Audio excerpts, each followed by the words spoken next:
માત કી જય।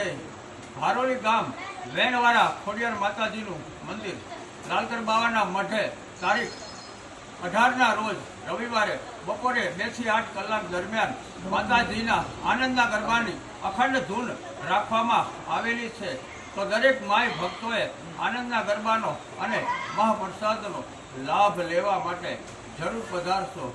આજ મને આનંદ વાજો અતિ ગણોમાં ગાવા ગરબા ચાંદ બહુત આપતણોમાં હલવે આર પંકાર અપેક્ષા આણીમાં કોઈ ઈચ્છા પ્રતિભા રસવાણીમાં સરગમ રોચ પાતાર વાસત કરતારોમાં પાર કરી સંભાર કરજાલો મારો માં બહુચરો માત